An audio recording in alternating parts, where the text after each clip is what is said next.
Welcome to Unsolved History. On the doorstep of MLK 50, we are taking a look back at the deaths of Martin Luther King Jr. and his brother, Alfred Daniel King. While the life of Dr. Martin Luther King Jr. is well documented, a spiritual leader and public negotiator for the 1960s civil rights movement, little is known about his brother, A.D. King, who apparently, depressed with grief, drank himself to death and drowned in his own swimming pool. Or at least, that's the story we've come to know. Was his death an accident or murder? I'm Ed Gordon. We'll tackle that question on this edition of Unsolved History, Life of a King.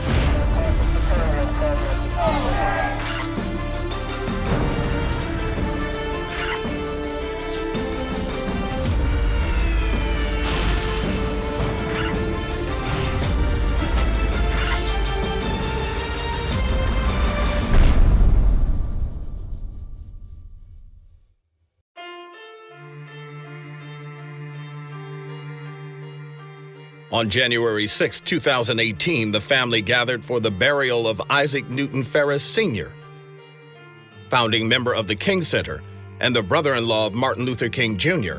and Alfred Daniel King. My mother's generation in her family was robbed. You all know 1968, Oakland Mills assassination. 1 year later, not as well known, her other brother, Uncle A.D., was taken from us. And he was taken from us.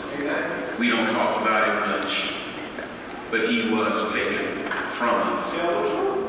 Moments following the funeral, we were able to sit down with A.D.'s oldest daughter, Alveda King, who is still haunted by her father's death. So we kind of expected that they could go at any time. And I believe Daddy and Uncle Emil knew that. Like anybody, I would like to live a long life. Longevity has its place. But I'm not concerned about that now. I just want to do God's will. And He's allowed me to go up to the mountain. And I've looked over, and I've seen the promised land. I may not get there with you, but I want you to know tonight that we as a people will get to the promised land. In 2018, and moving forward into the next decades and generations for the young people, truth has to be told. And as painful as truth can be, when we have the answers, then we know how to move forward. From a young age, the King brothers were groomed for ministry and leadership by their father, Martin Luther King Sr., and their grandfather, Alfred Daniel Williams, who A.D. was named after. Growing up, the two brothers were always side by side, even in Memphis, on April 4th, 1968. The day of Martin Luther King Jr.'s assassination. The last afternoon before Dr. King was killed, he and A.D. were having a fish luncheon together. So we were all clowning and playing around, and it was one of the happiest times in the movement for me because they started beating me up with a pillow. And I made the mistake of throwing the pillow back at them. And then everybody just got the pillows and piled on top of me in between the two beds in the Lorraine Motel.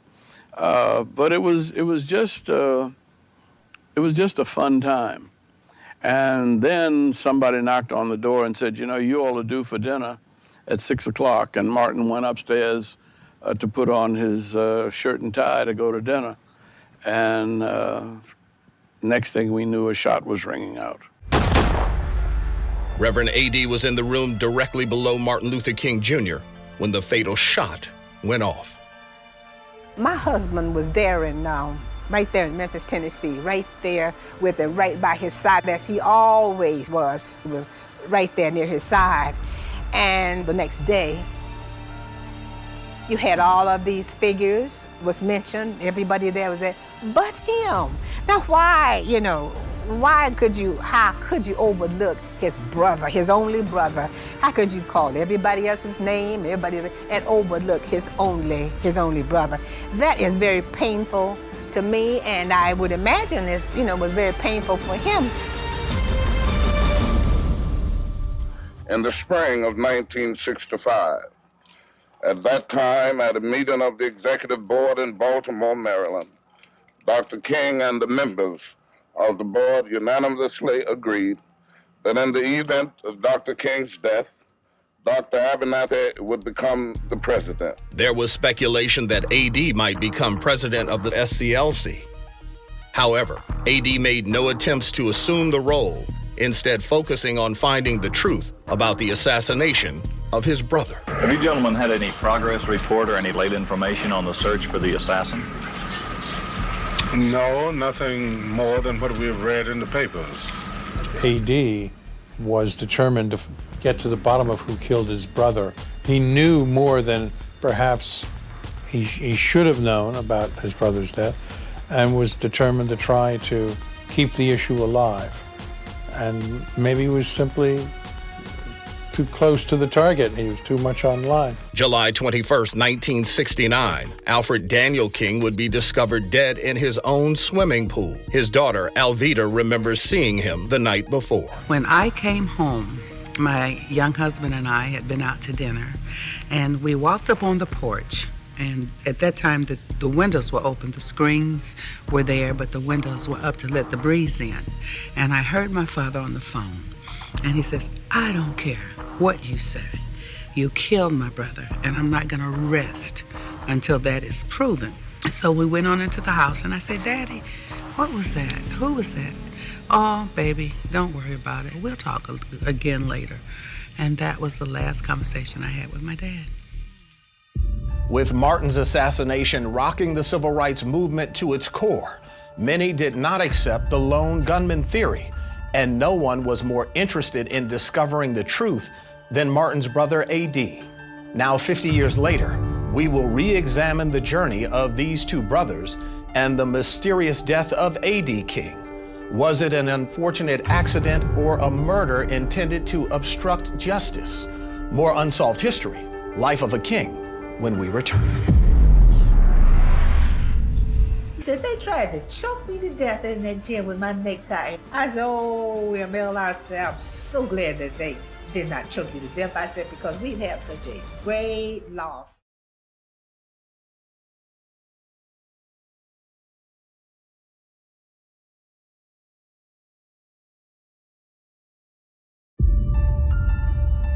Welcome back to Unsolved History, Life of a King. When we left our story, it was 1968, just after Martin Luther King Jr. was assassinated in Memphis. But what led to that fateful moment started long before the trip to Tennessee, long before the nation knew the King name. Martin and Alfred were born into a family with a legacy of leadership in the advancement of colored people. January 15th, 1929, Martin Luther King Jr. is born in Atlanta, Georgia. Just 1 year later, July 30th, 1930, his brother, Alfred Daniel Williams King, is born. The two boys spent their early years in the now historic family home at 501 Auburn Avenue with their oldest sister, Christine. Well, we had a rather normal childhood, like sisters and brothers. We stayed together, played together, got into trouble together. AD and I met in junior high at David T. Howard. He probably would recognize more. His dad was a very famous minister, at that time. We just do what, teenage kids would do at that age. Well, we used to like the girl, used to run at the girl. So we met at the YWCA party when we was like 12 and 13. And I think it was 1947 when my mom and I joined the church. So at that time, we sort of, developed a serious relationship, and we became, like serious girlfriend and boyfriend. February 25th, 1948, Martin is ordained at Ebenezer Baptist Church just before graduating from Morehouse College. Meanwhile, A.D. still attending Morehouse discovers his longtime girlfriend, Naomi Barber, is pregnant with their first child. So we went and had a talk with Daddy King. He said, there will be no abortion, there won't be none of that. He said, I know you're in school, it's your first year in college, and A.D. is in college. He said, but it won't be none of that. He said, we're gonna have this baby. Naomi and A.D. would marry on June 17, 1950, and their daughter was born just 7 months later, the first of 5 children. I was the oldest of 5, the firstborn in my generation. And so Daddy he was a great father. He was just a great dad and very protective, a wonderful provider. September 1st, 1954, Martin Luther King Jr. and Coretta Scott King marry and move to Montgomery, Alabama, just 1 year before the historic Montgomery bus boycott. To me, it happened so fast. When the movement started, I can remember when it started in '55. A.D. and the family visited Martin after he was arrested in Montgomery. And he said, you know what? I said, what? He said, you know what? He said, they tried to choke me to death with my necktie. I said, what'd you say? He said, they tried to choke me to death in that gym with my necktie. I said, oh, ML, said, I'm so glad that they did not choke you to death. I said, because we'd have such a great loss. You know, I just don't even want to think about that. So I think at that moment, that's when I began to have my first thoughts about the civil rights movement and where it would go. In 1959, A.D. graduates from Morehouse College and finally embraces the ministry and the movement, even knowing the danger involved.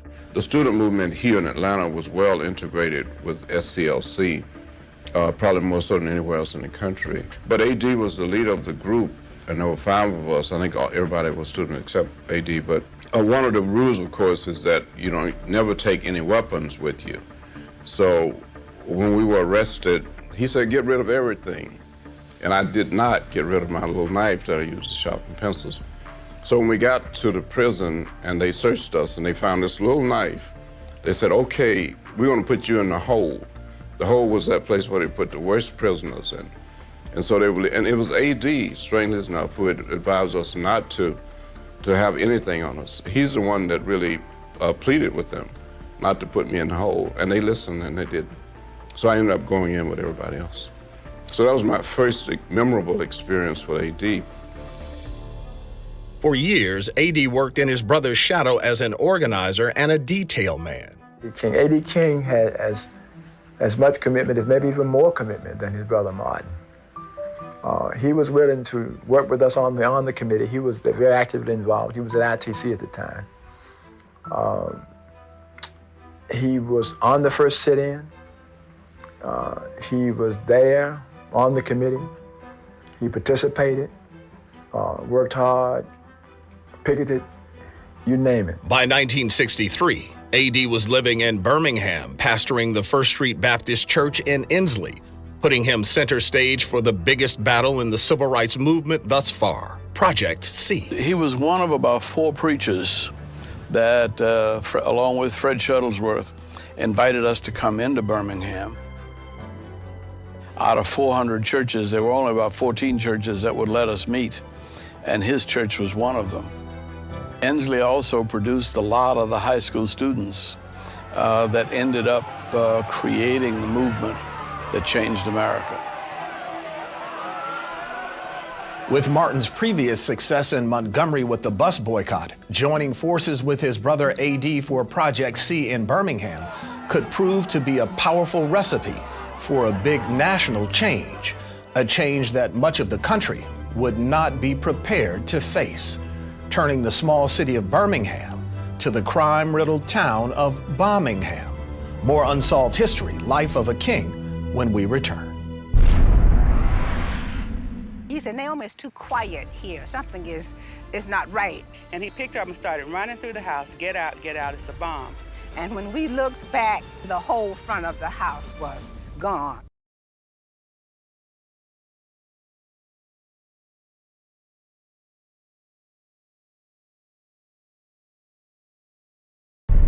Welcome back to Unsolved History, Life of a King.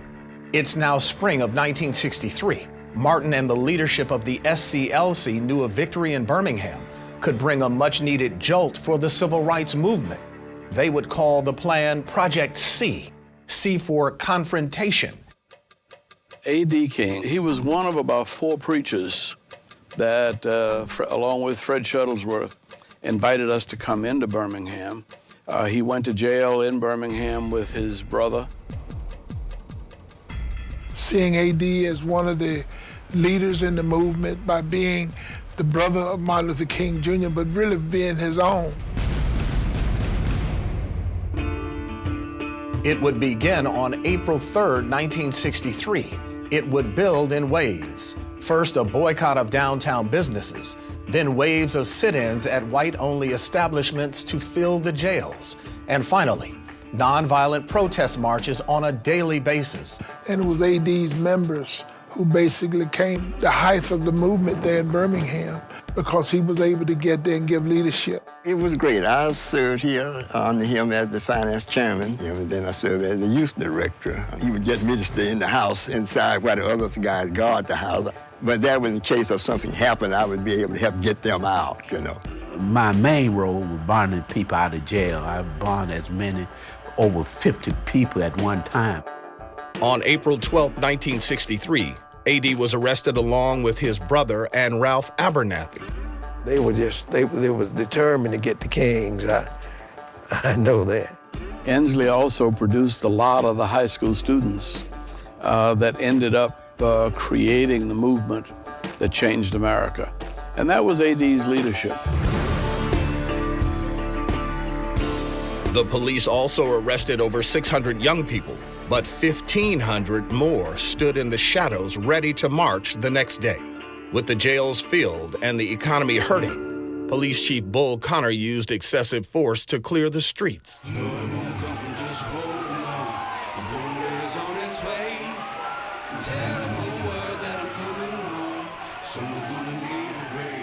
This would set the perfect trap to bring the heavy-handed reactions from police face to face with the national media.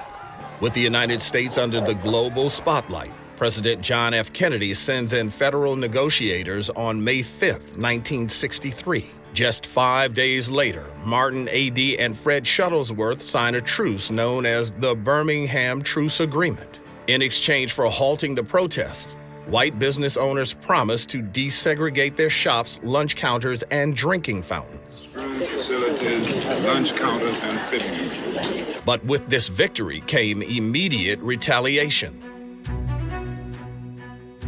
May the 11th, 1963, my husband came up to the front of the home, and he said to me, he said, "Naomi, it's too quiet here. Something is not right." And he picked up and started running through the house, get out, it's a bomb. My brother jumps up off the couch, and the rest of us were in the back.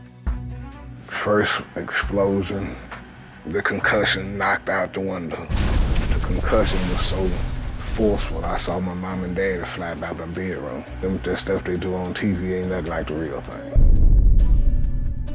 And we get out of the house, and then we run out through the garage. And when we looked back, there was a second bomb, and the whole front of the house was gone. That night in the street, this whole street, all this area was full of people. I mean, in every direction, and they just came. I don't know if it flashed on the news. I don't know how people found out so fast. That same night, dynamite explosions had ravaged the Gaston Motel, a black-owned establishment where Martin Luther King Jr. had been staying. Fortunately, he had already left town, and no one was hurt. There was a man by the name of Roosevelt Tatum. He said that there was a police car parked right in front of the home over here. And he said he saw him toss the first bomb. And when we got to Avenue H, one policeman was standing in the yard. And where he went to after then, I do not know, when the people started gathering. And as people were driving up and down the street, the people honestly for a minute began to riot. They began to pick up stones and debris and throw at the cars. And my dad said, we're nonviolent. Do not retaliate. May 12, 1963, President Kennedy issued a statement. Disturbed by the bombings in Birmingham, he ordered 3,000 U.S. troops to encircle the small community to bring an end to the rioting and gain some semblance of peace. With the battle lines clearly drawn, taking the fight for civil rights to Washington was the only option left. More Unsolved History, Life of a King, when we return. The integration of housing, people could go live where they want. That was A.D.'s baby. But Dr. King pulled all of us into Louisville to help with that open occupancy march.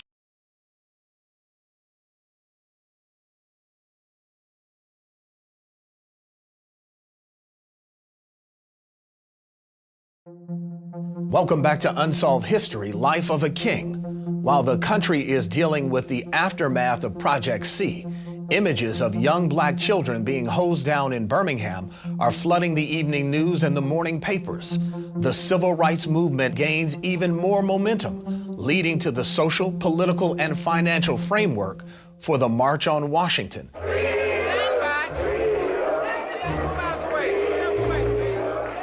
Held on August 28, 1963. Organized by A. Philip Randolph and Bayard Rustin, it sets the stage for Dr. Martin Luther King's most famous speech. The speech would come to be known as the I Have a Dream speech, a speech aimed at the Emancipation Proclamation, signed 100 years earlier in 1863. He called it, quote, a bad check written to America's black citizens. And I think this march will go down as one of the greatest, if not the greatest, demonstrations for freedom and human dignity ever held in the United States. Finally, less than 1 year later, President John F. Kennedy and the nation's Congress responded. Now the time has come for this nation to fulfill its promise. The events in Birmingham and elsewhere have so increased the cries for equality that no city or state or legislative body can prudently choose to ignore them.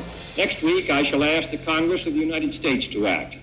Before this proposed legislation would be signed into law, President Kennedy was assassinated. The greatest leader of our time has been struck down by the foulest deed of our time. July 2nd, 1964, A.D. was by his brother's side as newly sworn-in President Lyndon Baines Johnson signs the Civil Rights Bill, keeping Kennedy's promise. We must not approach the observance and enforcement of this law in a vengeful spirit. Its purpose is not to punish. Its purpose is not to divide, but to end divisions.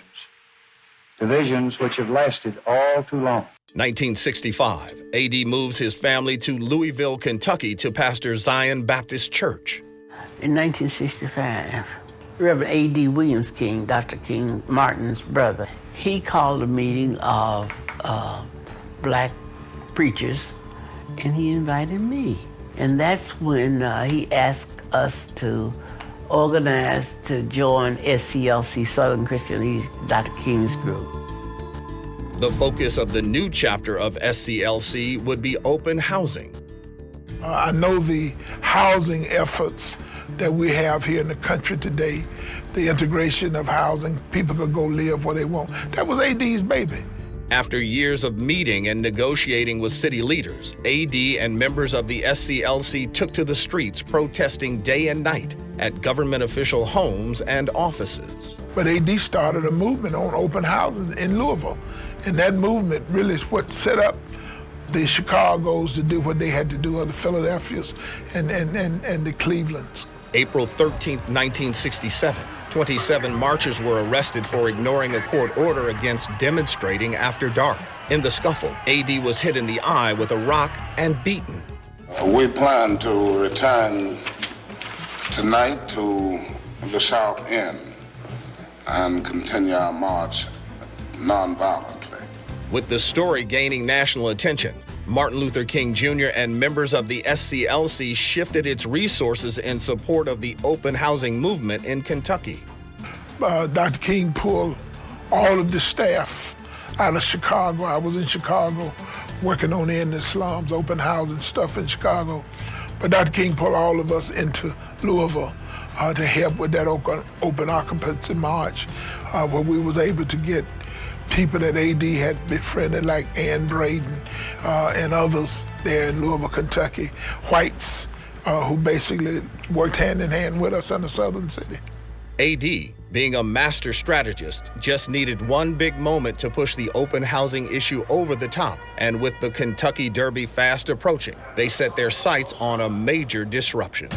Dr. King, did you come to Louisville to watch the horses run on Saturday? Well, that has to be determined. I have not had a chance, as my brother just said, to meet with the leadership. After the Ku Klux Klan promised to combat any disruption of the Derby with violence, the Pegasus Parade, traditionally held the day before the race, was canceled for the first time in 55 years. So you're going ahead with plans for Saturday, is that right? This is not good enough to have you cool things off? So we are continuing as we have planned, yes. In other words, physically you intend to stop the running of the race? Well, I'm not at liberty to reveal methods at this time. The next day, with the National Guard present, AD and the SCLC opted for a smaller demonstration on the day of the Derby that did not disrupt the race. With the two sides at a standoff, the only way forward was through legislation. The most important bill that year was time. Half the Senate was for daylight savings time, and Tom was for daylight savings time. The other half was for central time, the rural legislators. He'd ask me, how you gonna vote on time? Tom, I don't care what time it is. I said, you take this roll call sheet, and everybody you got committed to vote for daylight saving time, you get them to vote for open housing when it comes up for a vote. He said, what? I said, that's the deal. He snatched it, went off. About 3 hours later, he came back. He said, here. He had it. I said, now I'm going to vote for daylight savings time. The passage of the open housing ordinance in Kentucky sparked other states to follow suit. Next, A.D. Martin and the SCLC set their sights on labor. Soon, they were invited to Memphis to help sanitation workers already on strike. He was, with my brother Martin in Memphis when that tragedy took place. Martin Luther King Jr. was assassinated April 4th, 1968. He was only 39 years old. Certainly I am saddened by it, but on the other hand, I am very proud of what they did because they stood up for what they believed in, regardless of the outcome. The nation reacted quickly to the assassination of MLK, and riots swept the United States. As tensions swelled, the newly sworn-in president, Lyndon B. Johnson, faced some perilous choices, as did Martin's brother A.D. King. And those choices may have led him to his own demise. More Unsolved History, Life of a King, when we return. He knew more than perhaps he should have known about his brother's death. He knew what could be ahead, but it never made him stop.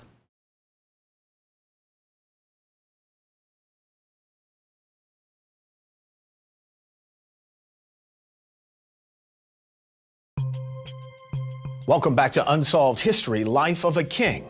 After Martin's assassination at the Lorraine Motel, there was a massive public outcry. Angry protests, tears, and riots.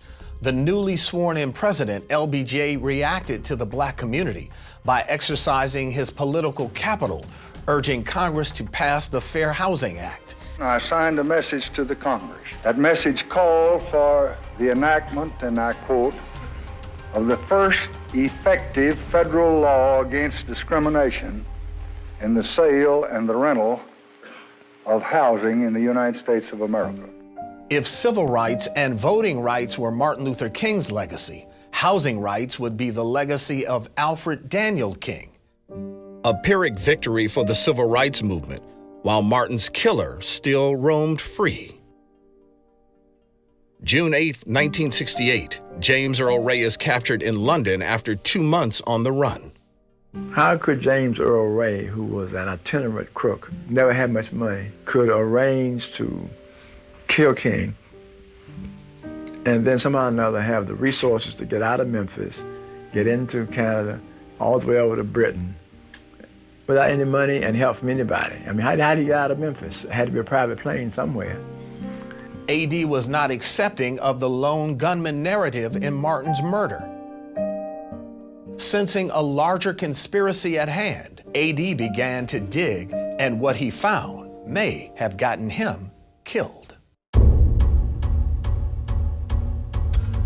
AD was determined to get to the bottom of who killed his brother, that he, one, was unhappy with what he had learned about his brother's death. He knew more than perhaps he should have known about his brother's death, and was determined to try to keep the issue alive. My father loved his brother, and he supported him fully in everything. They did everything together. And so I believe that my father knew, I'm with my brother, we started this together, and it will end with us. Do you have any indication that you might take a more active role in the Southern Christian Leadership Conferences that have together? Well, definitely, yes. If both brothers look alike, sound alike, have the same message, if one is taken away, you can't leave the other. That was exactly what happened with President John Kennedy and Bobby Kennedy.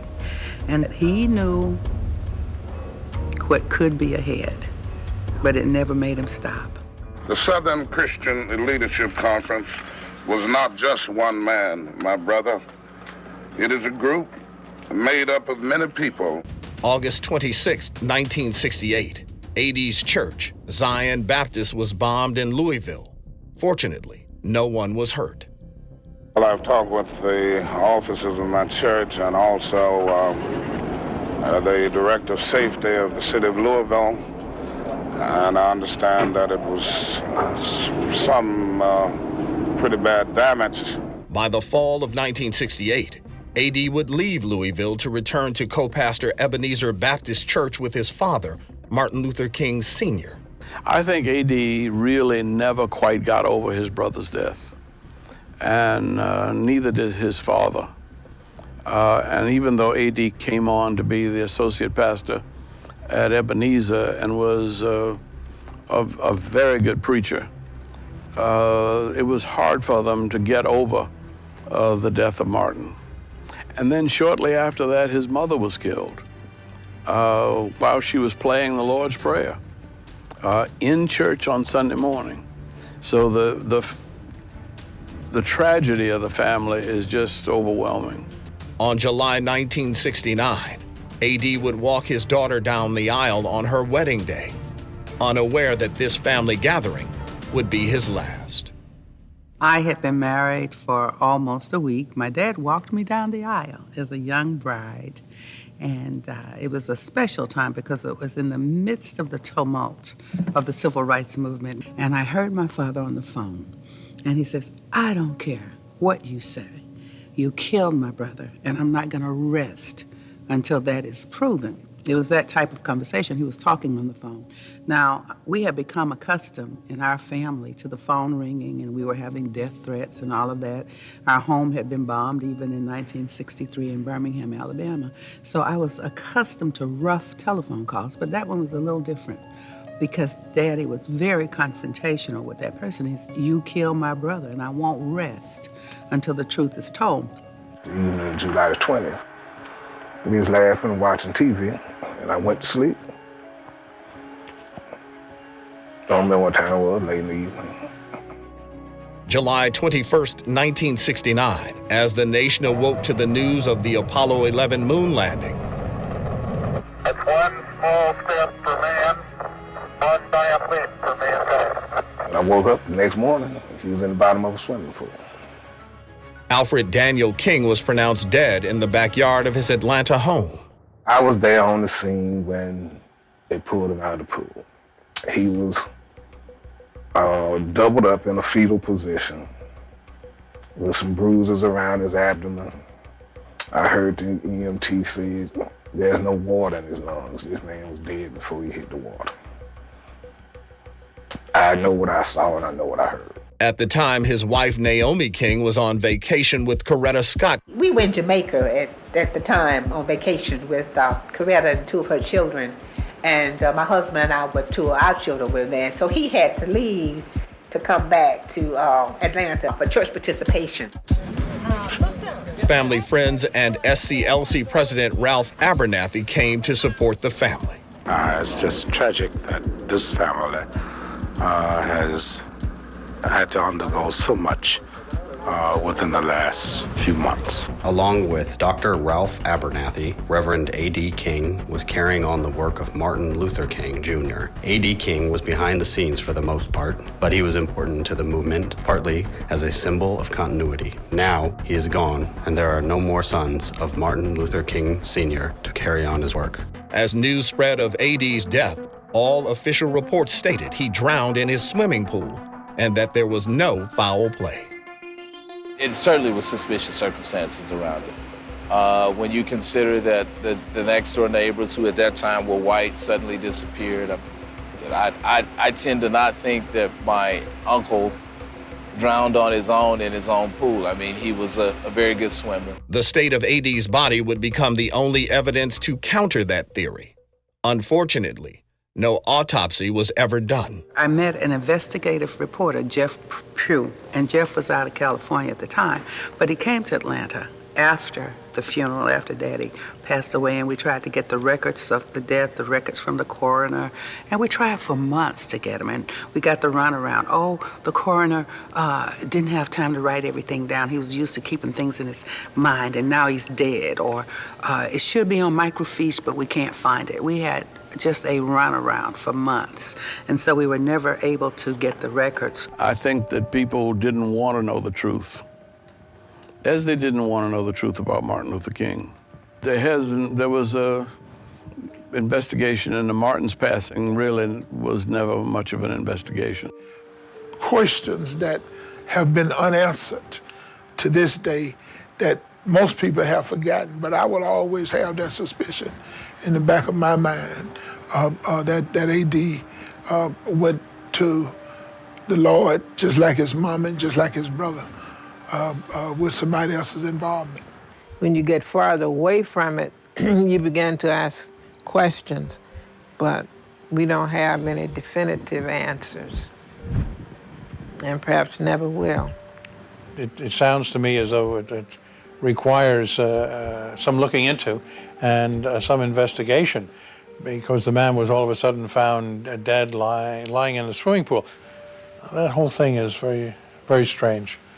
I would urge A.D. Williams' family to think about seriously exhuming the body and trying to get the truth out of it. The technology today is such that I think a lot of information could still be made available. With all the mysteries surrounding A.D.'s death, will his family seek to open an investigation or leave the puzzle of his passing unfinished? More Unsolved History, Life of a King, when we return. And that I'd have to have somebody who was willing to do work on my behalf. Somebody who was willing to stand up to the horses and the tear gas and the billy clubs.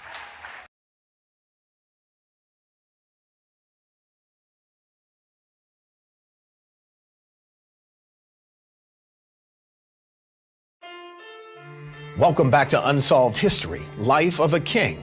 When Alfred Daniel King died, the same media and press the movement used so effectively to get attention for their civil rights movement in the past barely covered the story. Was this by design or pure coincidence?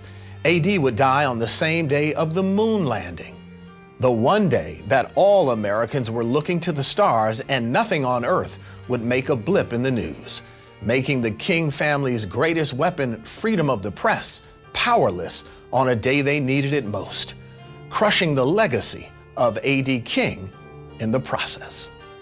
My heart bleeds because my illustrious husband is not here, and all of that, the causes that he gave his life for, his belief, his hard work that he indulged in, and not to be able to have any acclaim to all of the hard work that he has done and put forth, and to be back at this point now without him, I feel a terrible injustice that he is not here to get his dues, his props.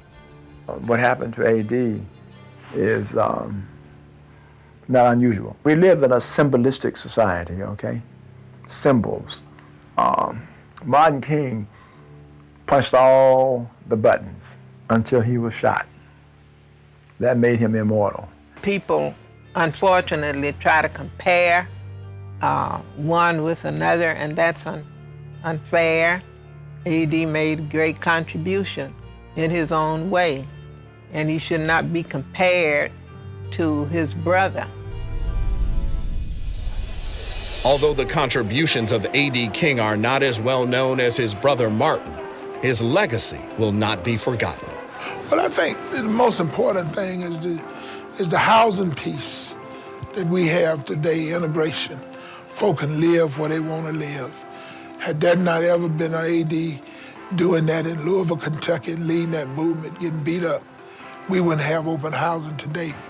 Another piece is the breadbasket movement that Dr. King started here in Atlanta. Had it not been for A.D. and Fred Bennett, all of those preachers from across the world wouldn't have never got together to integrate a lot of these businesses. Coca-Cola wouldn't be what it is today had it not been for people like A.D. and Fred Bennett. Operation Breadbasket was one of many departments formed by the board members of SCLC. While operated by Fred Bennett, A.D. was behind much of the strategy. We boycotted a lot. So if you couldn't buy from a colored vendor, you bought no gifts, no presents. There were seasons when if you could not buy your food from a colored vendor, then you bought no food. Those guys went to A&P and told A&P, if you don't give us jobs, then we're gonna go somewhere else and start shopping. These companies didn't just get kind and good. It was folk like A.D. and Bennett and those other preachers who brought that together. And that's the best thing that folk need to know, I think, about A.D. The SCLC is now made up of chapters and affiliate programs all over the nation, expanding on the life's work of Martin Luther King Jr. and his brother, Alfred Daniel Williams King. The work of the Southern Christian Leadership Conference will never be over. In my book, I was saying that I hope that because I got beat up and went to jail once or twice, that my children wouldn't have to. And then I stopped and I said, no, that's wrong. I said, I hope they don't have to go to jail for the same things I did, but I hope they will always find something for which to fight. You know, I was down in Selma, Alabama, celebrating the 42nd anniversary of the march across the Edmund Pettus Bridge, and I was surrounded by folks whose names aren't always in the history books. I was reminded that they had marched for me. They didn't know me.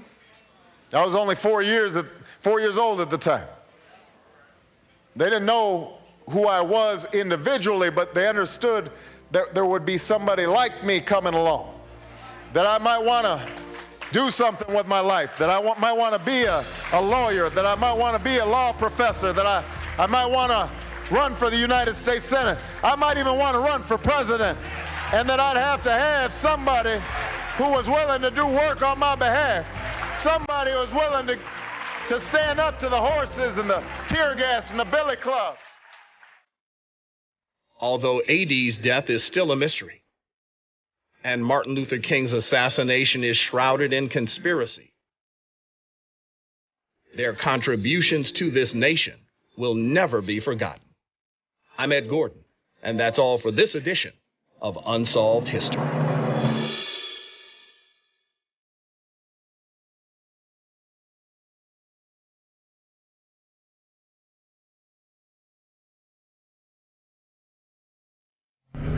As we pledge ourselves to eternal vigilance, of our just cause, let us establish the militancy in Martin Luther King's words, and I quote, "Some of you have knives, some of you have guns, and I ask you to put them up. Some of you have arms, and I ask you to put them up. Get the weapon of nonviolence, the breastplate of righteousness, the armor of truth, and just keep marching."